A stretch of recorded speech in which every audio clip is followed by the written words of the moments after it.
Was it not La Dieu vie est dure, mais Dieu est bon. Dieu est bon, is it God is good? Life is hard, but God is good. Mais Dieu est bon.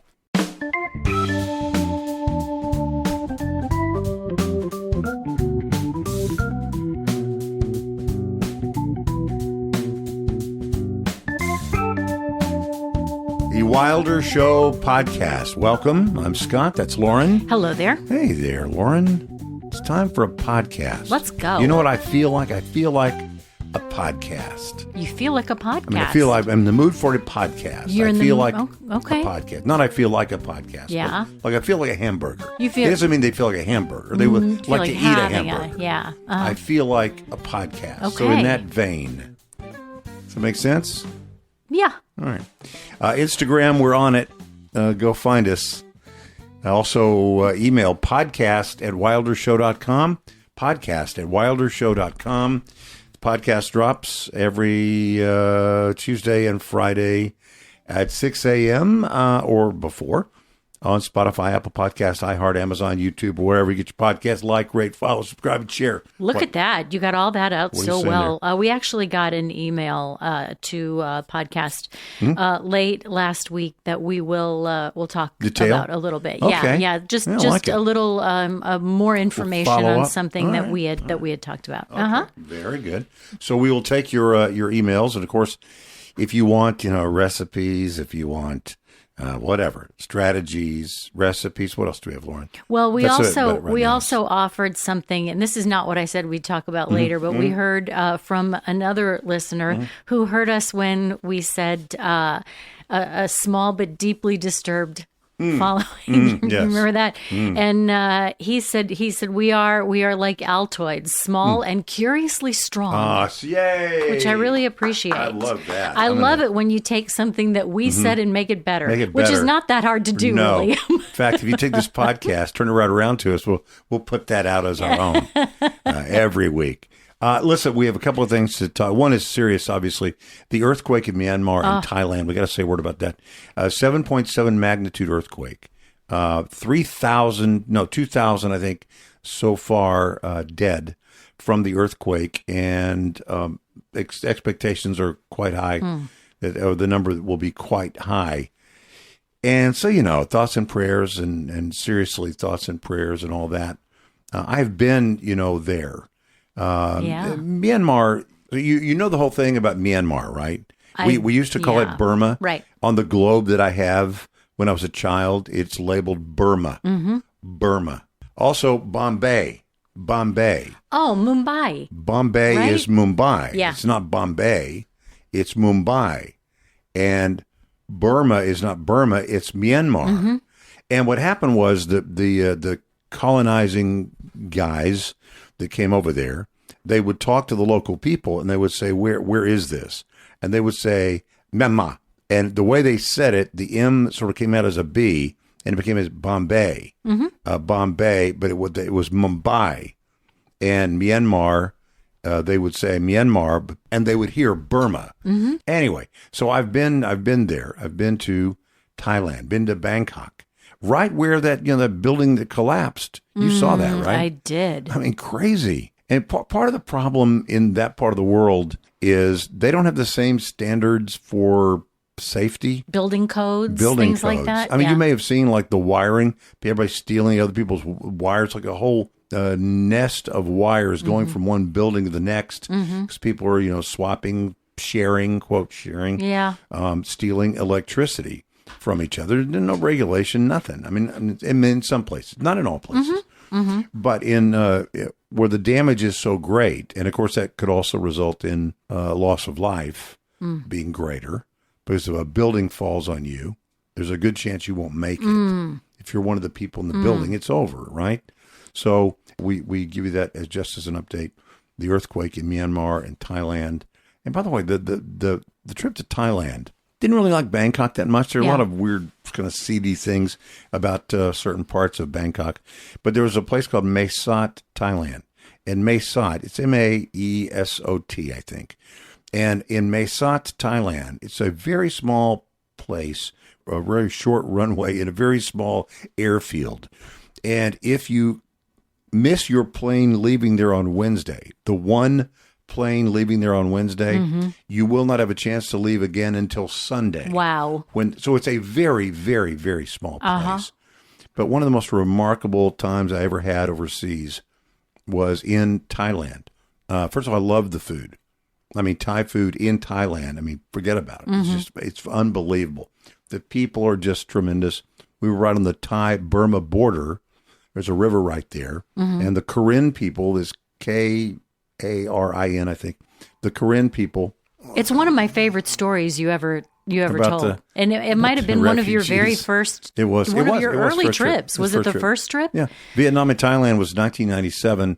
That was the first time I ever did anything like this, and went over there, and it was just, came back all, eyes the size of saucers and, jaw hitting the floor because of what I saw when I was there. It was unbelievable. Yeah. It's just, you think, it's not one world, it's not one world. We have our things and we think that everything is to what we see, but it's not. It's completely different world. In Thailand, if you ever have a chance to go, and so the thing is, see, the places where I go, when I'm there, I don't go to the place. You may land in Bangkok, but we don't stay in Bangkok. We go to the hinterlands. You don't do touristy kind of things. Nothing like that. Yeah. So wouldn't go to Phuket or different places like that, which is really where most people would go. If you're only going to go to Thailand like once, you go to the cool places. You go to the, quote, safe places. Right. And the clean places.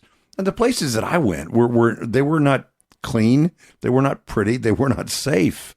They were desperate places, but that's what made them so. That's what made the experience so grand. Sure, was to go to places that you would never go and see things you would never see, and hope that everybody makes it back okay. Which was was not a given. No, it wasn't. I mean, it was.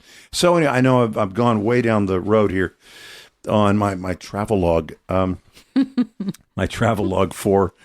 Thailand, but if you have a chance to go to Thailand, it's simply beautiful. But I'd say get out of the city. Don't stay in Bangkok. It's kind of scary. That's one of the ones, I won't tell the story, but that's one of the ones where we were in the market and we had a guy chase us. You remember that? They chased Bill and me. It was why? A guy, well, that's kind of a seedy part of the world over there. And he was, we were kind of walking fast to get on a barge to get away. I'm not running away from him, but our group was leaving. It was time to go. Very small group. But this guy was intent, and he all but jumped from the pier onto the boat that was departing. I don't know. It was probably a thievery thing. I mean, he saw an American guy.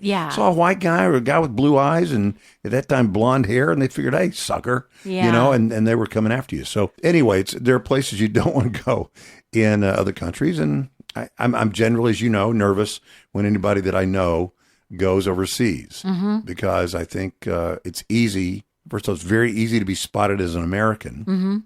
We're loud and ridiculous, and we think everything's going to bend around us, and sometimes that can get attention that you don't want. Right. But anyway, I digress. But that's part of the podcast. We can do that if we want to. Donald Trump got mad at Putin.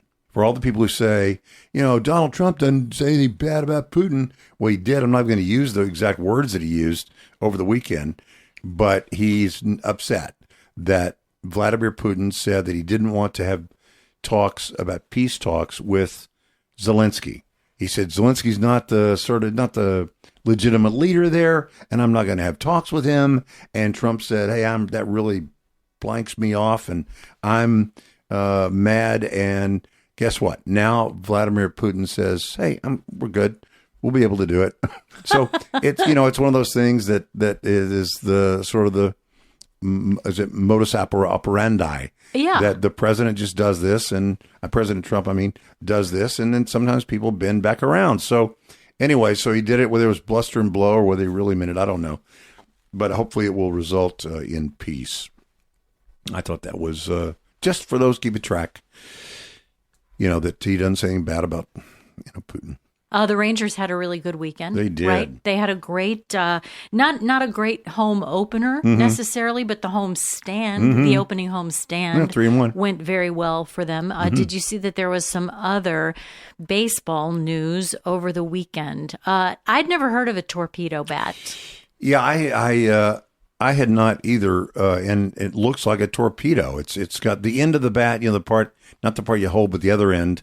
Usually it goes, it's kind of bulbous there. That's changed, and it is narrower, like it is a torpedo. Right. And I don't know whether it's just a massive marketing thing. I don't know. Or what it was. I mean, they did talk about the number of home runs that were hit. Yeah. But at the same time, there were, I think, they were in Milwaukee. Who were they playing? They were playing Milwaukee. Okay. Milwaukee had several home runs in that same game, too. They did, but the Yankees had 9. Yeah. 9 home runs, 16 hits. Off of the Brewers, and apparently, so this is a bat that only the Yankees are using. No, it's not. That's the thing. There are others that are using it, but because it was they had so many home runs, it got attention. Okay, and because of the Yankees, that's why. The Yankees use it. It gets a little bit more attention. But the truth is, I mean, they're making ballparks now. Sometimes you got to know that every ballpark's different, right? Uh-huh. I mean, it's not always, 320 yards to center field or 420 yards or whatever. It's all different. Right. So some ballparks, it's easier to hit a home run than it used to be. Yeah. So comparing what the Yankees did now, this last weekend, or that one game, to what they did in the whole history of the Yankees, presumes that, well, obviously equipment is quite different, not just the bats, but the balls are different. Everything's different. And it also presumes that the stadium is where you could have an apples to apples. That's true, too. So now obviously, if you have a smaller stadium, it is better for your hitters at home, but it is harder for your pitchers at home if it's easier to hit a home run in your ballpark. So it is sort of the yin and the yang to that. Anyway, I got you off your... Well, I want to look at this a little bit more, because the thing that I read says that the way that they describe it is that the Yankees have crafted a new sort of bat, that some physicist did it for them, but it makes it sound like only the Yankees are using it. It's unclear how many of the Yankees are using these bats and for how long they've been using them. There are some photos from spring training that show some of them using them, but if you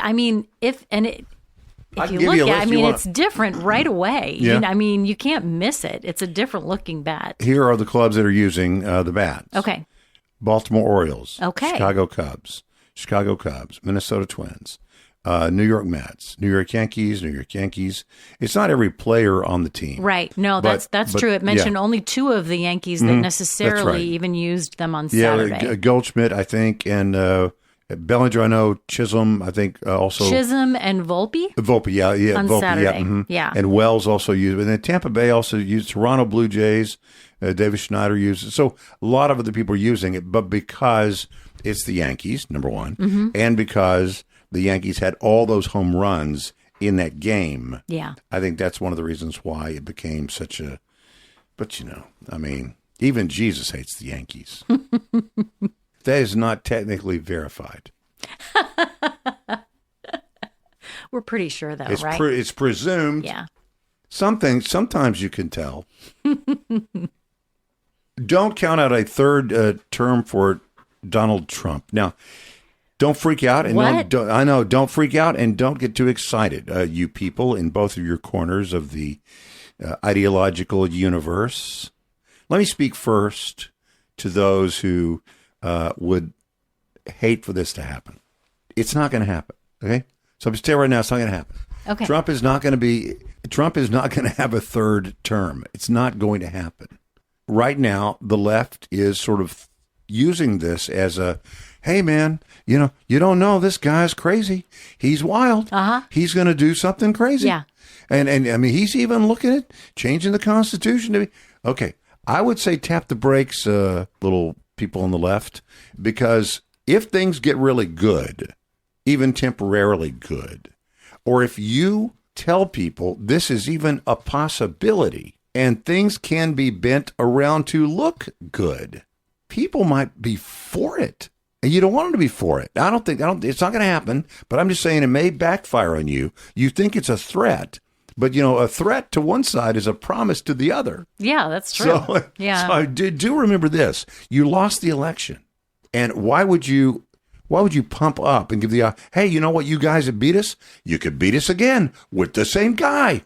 You don't want to give them that. No. Now, to the people who really want it to happen, I want to say something completely different to this group. It's not going to happen. It's not going to happen. Don't worry about it. It doesn't have to happen.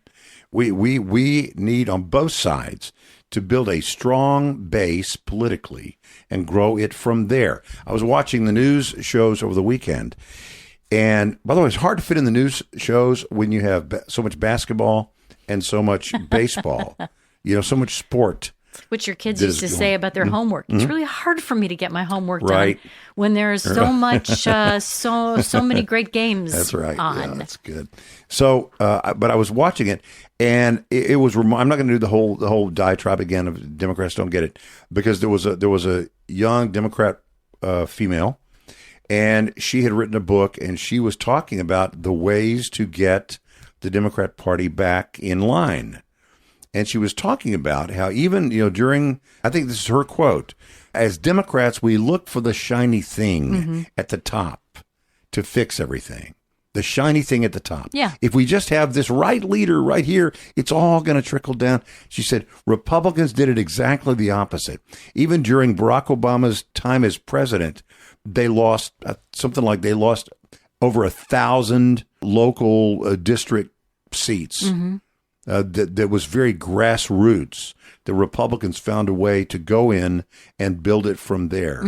And so I thought it was fascinating to see her. And I know the governor of Gavin Newsom was on with Bill Maher. And I know Gavin Newsom wants to be president, so he's going to say things that maybe are more palatable to the middle than is his real nature. But I think they're hitting the nail on the head when they say, hey, you know what? He said, man, our brand is toxic. Our brand is toxic. So you look at the approval ratings and all those things. So anyway, I thought both sides need to just not count on the shiny thing at the top, or in our case, on the right, the golden thing at the top, the golden thing, the shiny thing at the top. Just build the base, do the work, and build it up. It's okay. You don't have to have the same Republican leaders, the same Democrat leaders. Build it. And that's my advice for whatever it's worth. Where did the whole third term thing come from, though, that you started this this conversation with? President Trump said he would not rule out the possibility of seeking a third term. He said, here's the quote, there are people who want me to do this. I'm not joking. Now, okay.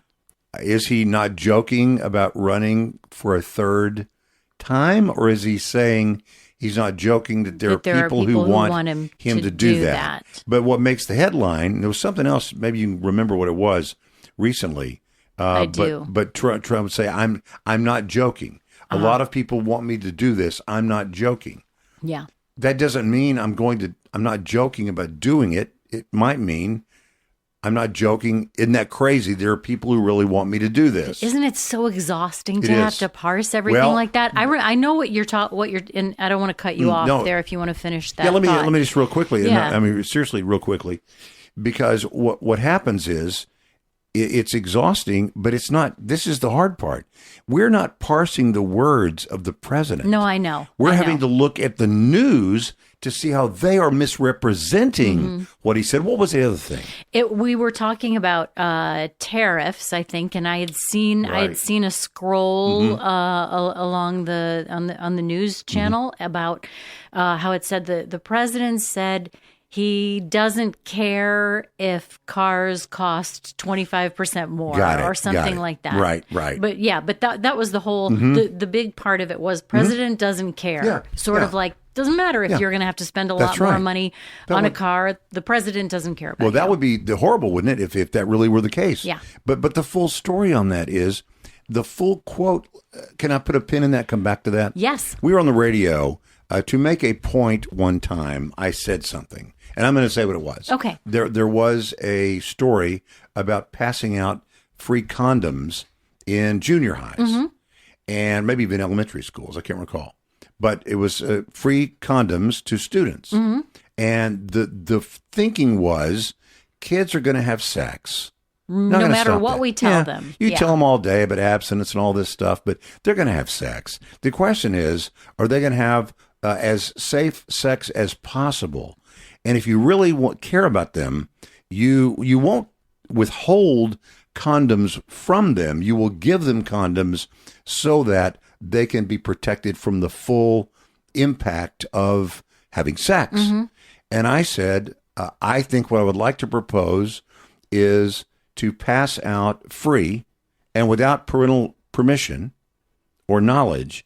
I want to pass out free filtered cigarettes to all children in public schools, because kids are going to smoke. I mean, they're going to smoke anyway. You can talk all day about just say no and whatever, but they're going to smoke. And the question is, will they be smoking Camels, filterless? If you really care about kids, you'll want to protect them. You'll want to protect them, and you'll want to give them filtered cigarettes. So I am for providing free cigarettes that are filtered to students in public schools, all public schools. Well, you can see that if you take that last part and you say, hey, you hear what Wilder says? Yeah, I can't believe this. I thought this guy was, I thought he's got it going on, but man, this guy's nuts. He wants to give, get this, he wants to give students in public schools at taxpayer dollar expense filtered cigarettes. No, I didn't. No. And in the same way with the Trump thing, what he was saying we're going to put pressure on companies to build America, to build in America. I'm not so concerned about the cost of these foreign built cars when they come into the United States, because people will be so busy buying American made cars. Now you can argue with the logic of that and say, but I want a Mercedes or whatever, whatever it is that you want to do. But I'm saying that was the full context of it. Yeah. It was not just the president saying, I don't care how much stuff costs, just like it was not me saying, hey, let's give cigarettes to school kids. And you wouldn't know that if you'd only seen the scroll. No. Yeah. No. That's the whole, we've talked about this a long time. We don't even read full stories anymore. We don't even read first paragraphs anymore. We barely read headlines. We look at other people's ideas of what those headlines were as they scroll past. And then we say, that's what the deal is. It's not what the deal is. And, it's not, because people then reacting, they drive to their corners, their ideological corner over here, ideological corner over here. And it's not necessary. It doesn't mean that, people don't say stupid things. People do. I do. Trump has before. And, but it's not always. So just be careful. Just, get the for full disclosure. You want to read more than just the headlines. Oh, it is time for Scattershoot. Let's do it.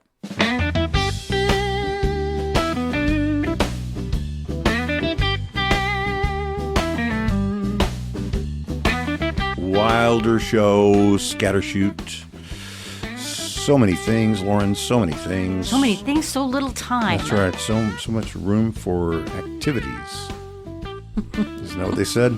It is what they said. Okay. Can we bunk the beds? Do you remember when you were in your garage band and you were hoping that would go, these days it's like viral, right? Everybody wants to go viral and stuff before it's YouTube. I wish I'd been in a garage band. But man, way back in the day, can I take you back just I don't know, actually more than half a century. Can I take you back? Wow. Isn't that something? This is to when you were a child? Yeah. Sadly, I was a teenager. Me too.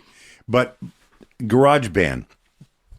Right across the alley, we had, I don't want to name them because I may say something in a minute that it's not bad, but, well, you'll see perhaps if I get to it.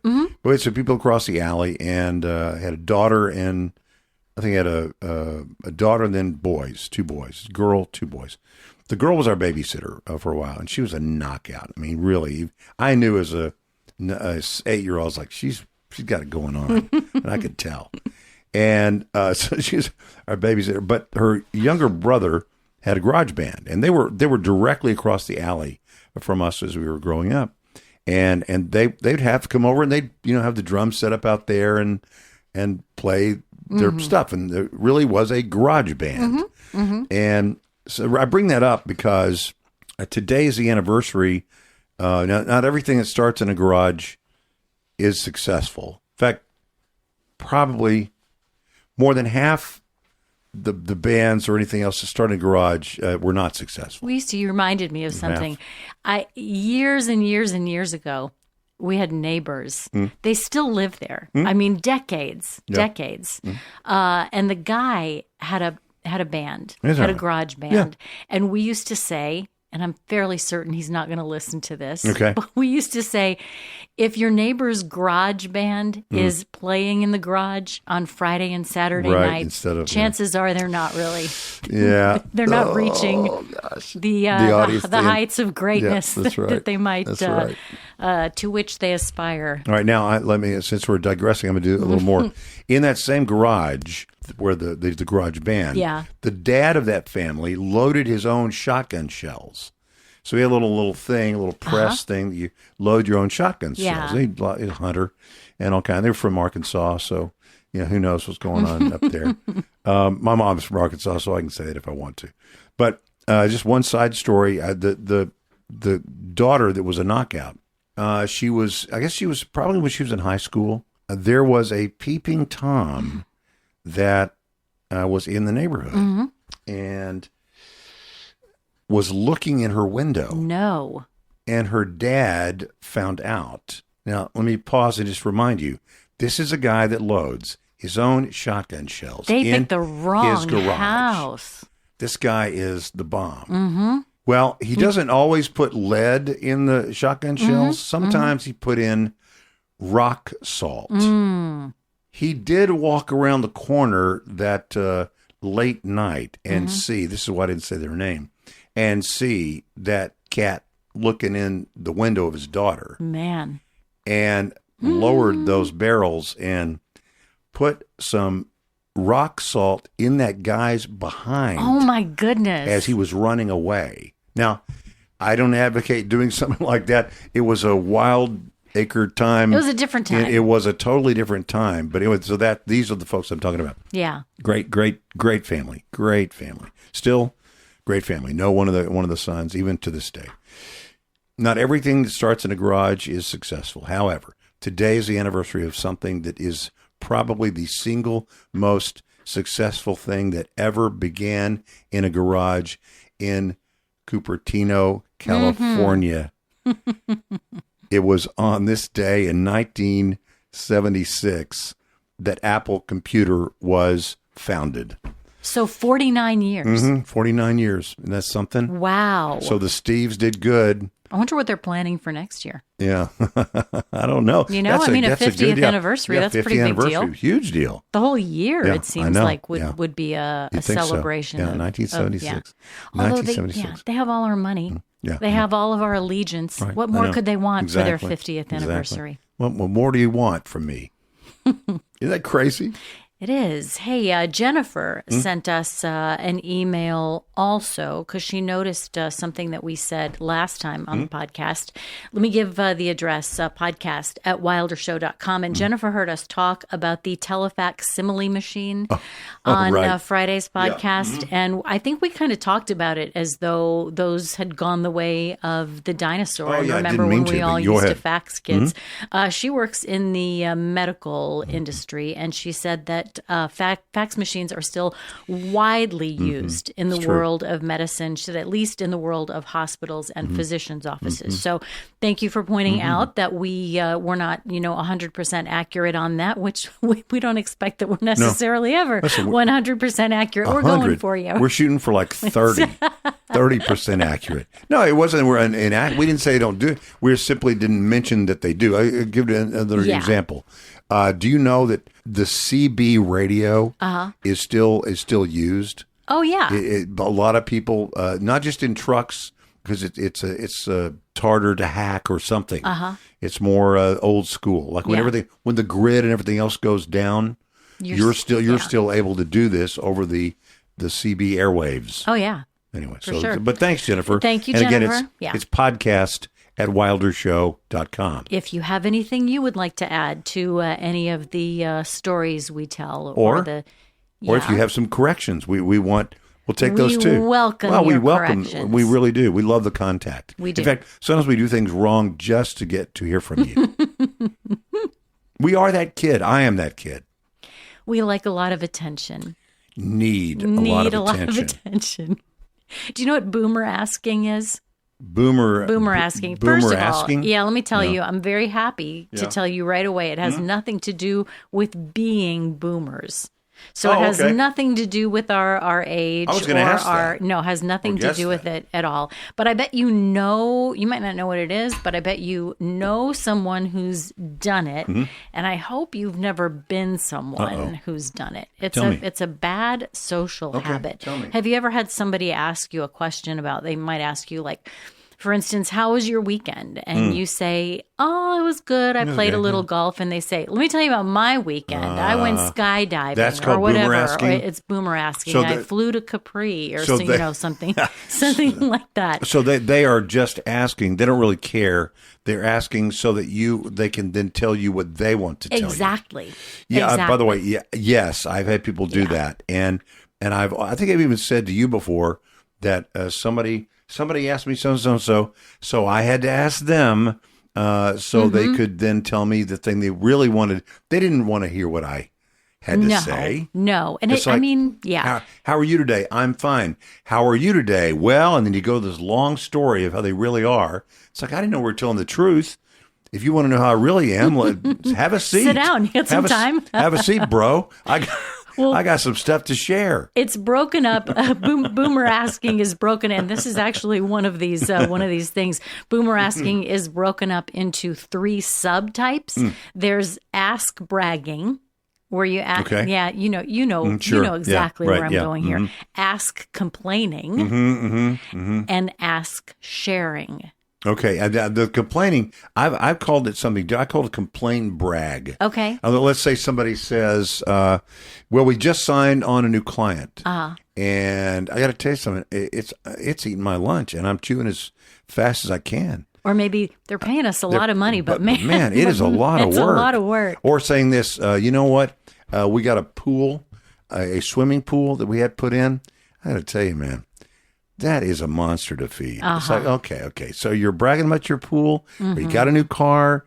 I just bought the blah, blah, blah car. And you know what? Now I'm obsessed with it never getting a scratch. It's like, oh, poor you. I mean, oh my goodness, I hope you'll be okay. I mean, but the complaint asking, this guy, I've always thought of it. It says boomer asking.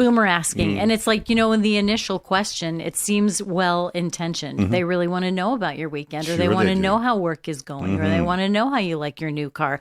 But the quick pivot kind of tells you that they're less interested in you, and they really just want to share more about their own. And sometimes people feel like that. You're just kind of pretending to care. So be careful that you're not, chances are, like, if you've never had anybody boomer ask you anything, you might be the boomer asker. Oh, so just be careful that you're not boomer asking. You know what I usually do? I usually, so there's no confusion, I will outright tell someone, I do not care how you are doing. I don't. You do not say that. No, I'm just. But I don't. I'm not asking because I don't care. It's like I'd ask, but I got to go. No, but generally I really, if I ask, I really do mean it. Yeah. It's not that I would say something bad, but I might not run around asking everyone something. And certainly not to share my own something. That's the whole such thing. A weird thing. The it's asking, like it's all about me, man. Yeah, no. The asking is not the problem. It's it's insincere. It's if you really don't even care what their answer is, you're just really anxious to get to your thing. You mean listening is more than waiting for your turn to talk? I knew there was a wilderism that would cover this. It's exactly that. Exactly that. They could have come to you decades ago and asked you about this. Yep, that's exactly what it is. Let me talk about a tradition we had, and it really coming up on the time. If you're new to the area, Texas, if you're new to our part of the world, and if you have never experienced the bluebonnets, the bluebonnets are so good. You can almost count within a week's variation. But once they start going, they're going. I mean, you know what I mean? You got to catch them early. If you wait till that next weekend, you're going to miss it. But usually it's right around Palm Sunday. Palm Sunday is usually that Saturday or Sunday is usually the time you'll want to take the youngins out and get their pictures made or whatever you do. It's that time of year. The other thing we do at this time of year around Easter is we did it every year for more than a decade. We used to do it with you guys. I mean, yeah, it was like for years and years. Friends and family, and we flew kites, fly kites. So I think, the only thing about kites, and not to find the cloud to the silver lining, but my experience with kids and kites is that they really care about it, but not for very long. And then you're kind of stuck reeling it in. You know what I mean? Yeah. They don't really like to hold it for like 25 or 30 minutes. It's like, get it up there, hand it to them. They go, this is fun. And then we'll go to the swing sets. And then they're done. Yeah. But we did kites every year right before Easter. And it's a great thing to do. It takes almost nothing. Kites are relatively inexpensive. Go get a bunch of hot dogs, some hot dog buns, and, call your friends and go to the park and let the kids fly kites, and parents sit around, talk, and do nothing. And so that's one of the things that we did for many, many years, especially when the kids were little. Well, when I was a kid and we were flying kites, and I don't know whether this is a guy thing or a male-female thing or what it is, but every time I would fly a kite, and then, you fly it as high as it'll go on that one reel or one spool of what do you call it, rope, or what's that rope? String. String. Kite string. On kite string. And then that spool is out, and then you get another spool, and you tie it off, a real good knot. And if you're having a really good day. But that's it. You keep going, keep going. And every time I would do that, I would think, I wonder if I can get it up as high as perhaps a plane. That never occurred to me. Really? In Never. all the years I flew kites. Every single time. Once you extend past that first spool, on your mind should be, where is a plane?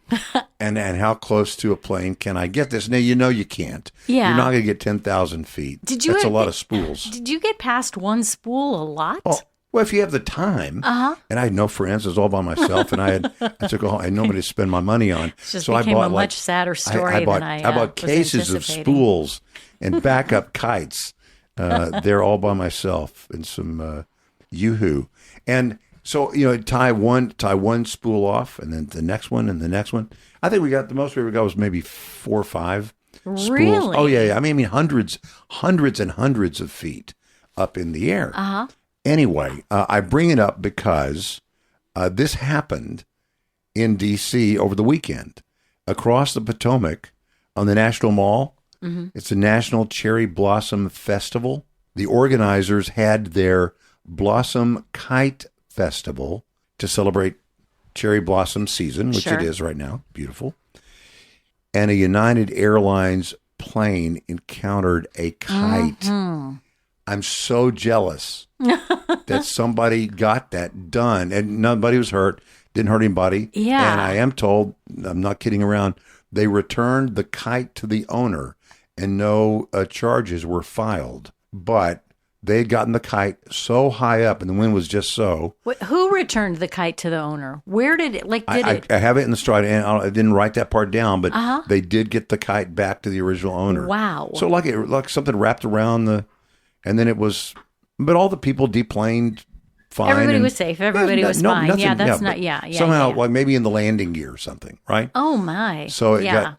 So anyway. I did see the conversation. There was the air traffic controllers were talking about it and talking about what color it was, and I think there were 2, and it was pretty crazy. Isn't that crazy? So I celebrate. It's one of those things where you want to feel good and celebrate what others have done well, and yet it wasn't your own effort. It's not too late. Well, it might be. It's never too late. To fly a kite. First of all, they are right there. Yeah. National Mall, it's Reagan. I mean, not to be glib about this part of it, that is where there was that at 200 feet, that collision with the helicopter. So you don't have to get very high. No. To be in the path when you're right there. If the wind is a certain way, then you certainly could not impact, but you could certainly get in the path of a plane. That's a show and tell thing. And it actually happened. It actually happened. And that's something. And I didn't get the chance to do it. Sorry. Write this down, Lauren. C'est la vie. That means such is life. And before we go, join us for a little music. It's what we do from 5 to 9 a.m. every weekday morning. And that is fun. That's fun, too. I got to tell you, they got an app now. If you want to get the app, I can tell the stuff now, can I? Oh, about yes. The app? Okay. If, on your app place, wherever you get the apps, you're going to search The Light, Light, The Light DFW. Got it? The Light DFW. And you search that whether you're doing it on the Android or doing it on the iPhone. So The Light DFW, download the app, take us with you wherever you go. We give you the music between 5 a.m. and 9 a.m.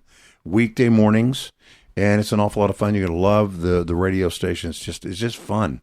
It's great music. In fact, I would kid around and say, I like listening to it even though I'm not on it. All the time. In fact, I like listening to it more when I'm not on it. That's my favorite time to listen to it. Lots of other great people to listen to, absolutely. too. Yeah. That's great. And you take it with you wherever you go.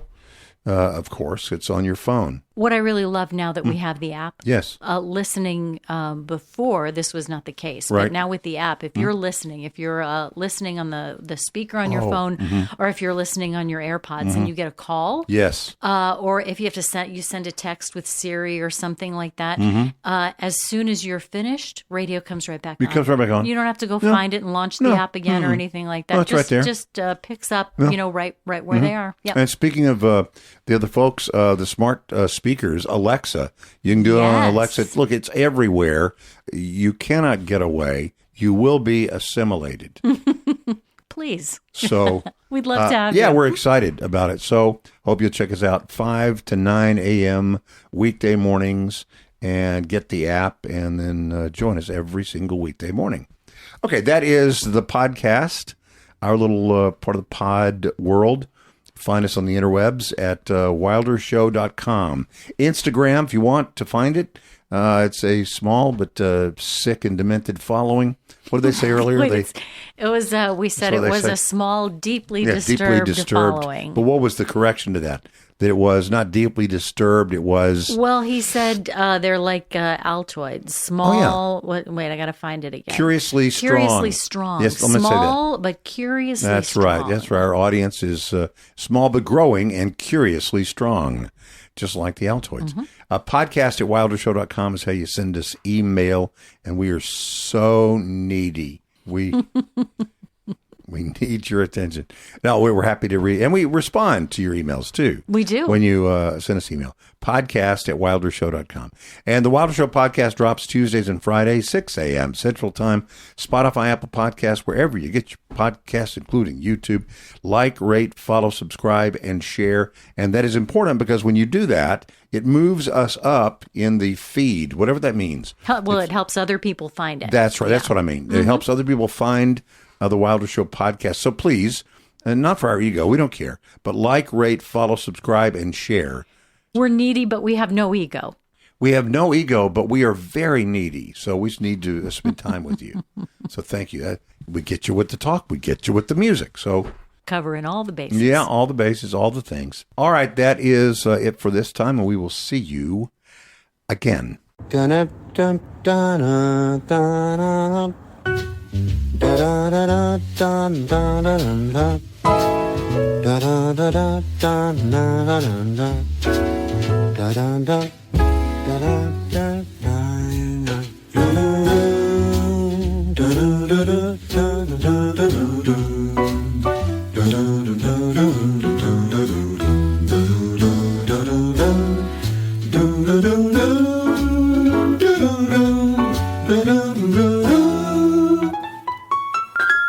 Hey, buddy boy.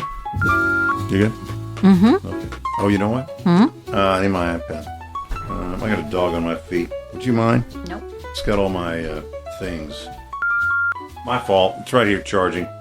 Idiot. Hey, mana rasta menevuchi. Okay, sister. Do you want me to keep talking? No, it's good. I Okay. guess I've got plenty.